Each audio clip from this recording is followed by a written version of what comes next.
Nongeye kubasuhuza rero nshuti zanjye mwebwe mwese duhurira ahangaha kuri uyu muyoboro wa MC Ndangamira, aho tugerenjurira amabanga y'ubukwe tukareba byinshi bijyanye n'amabanga y'ubukwe uburyo butunogeye neza.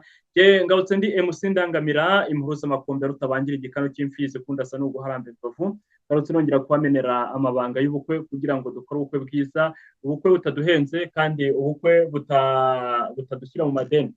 Rero uyu munsi tugiye kureba uko wahitamo ahantu habereye ubukwe bitewe na bije ufite y'ubukwe cyangwa se ingengo y'imari y'ubukwe ufite. Aho ubukwe bubera buriya bushobora gutuma winjira mu madene cyangwa se bugatuma ubaho nta madene ufite, ahubwo ukatambukana ishema n'isheja ukahaca mu mucyo, ndetse n'ubirebye wese akajya gukurira ingofero akavuga ati nibyo. Uyu munsi rero tugiye kureba ibintu bitatu wakwifashisha kugira ngo uhitemo ahantu hazabera ubukwe heza kandi hajyanye na bije ufite.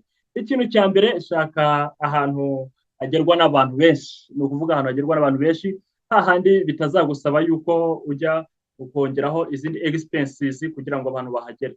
Icya kabiri, irinde ahari igiciro cy'ubukode gihinduka buri saha nk'uko twabibonye haruguru. Buriya ahantu hagenda ibiciro bigenda bihindagurika biba ari ikibazo cyane gikomeye, gishobora kugutuma ubukwe bwawe butagenda neza. Rero shaka ahantu hatari ibiciro bigenda bihindagurika buri kanya.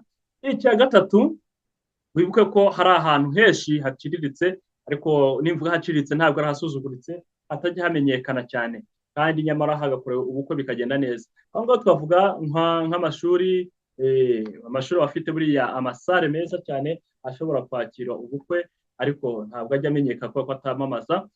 Ushobora rero kuyifashisha, hari za sare z'amatorero aho abantu basengera. Murabizi ko amatorero menshi bagiye afite n'amasare menshi kandi meza cyane, kandi aba ari ku giciro gito cyane cyane. Hari ndetse n'utubari dusukuye tutari twa tundi tujagaraye, ariko dushobora kuba dufite ahantu heza ho gukorera ubukwe. Ushobora kugenda ugakorera ubukwe bwawe kandi ku giciro gito cyane.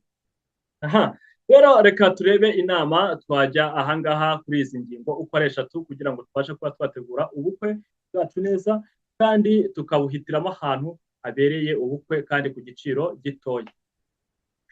Nujya gushaka rero ahantu hagerwa n'abantu benshi, ni ukuvuga ngo iki? Ni ukureba hahandi hatazagusaba izindi transport zo kugira ngo utware abantu bahagere, ahubwo bazahagere ku buryo bworoshye buri wese abasha kuhagera.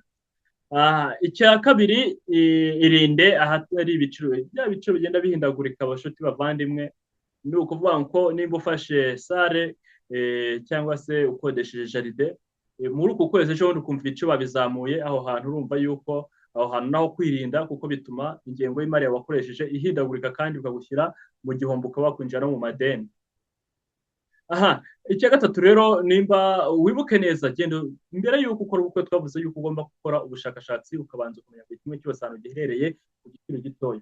Rero genda wegere amasare yayandi y'amashuri, yayandi y'amatorero, yayandi y'utugari, ubundi mwumvikane ku giciro gitoya, urebe aho iherereye kandi abantu bashobora kugera ku buryo bworoshye, ubundi muvugane ubaha amafaranga make ashoboka. Nimba naho bashobora kuguhera ubuntu, uhafate ubundi ukore ubukwe bwawe neza kandi usange bifashe ingengo y'imari idahanitse.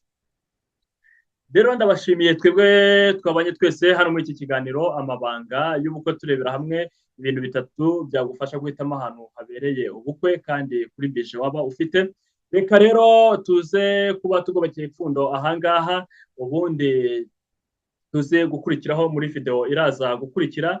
Ngusaba gukora subscribe kuri MC Ndangamira kugira ngo ukomeze dukurikirane amabanga y'ubukwe, hatajya na gato yakaza kugucika, ndetse unasangize n'inshuti zawe kugira ngo bose basobanukirwe n'amabanga y'ubukwe dore mba nayashyize hanze, hatoya batazisanga mu madene kandi bitari ngombwa. MC Ndangamira icyo kibazo naje gukemura, kandi yakabaye amafaranga yakoresha mu buzima buzakurikira nyuma y'ubukwe.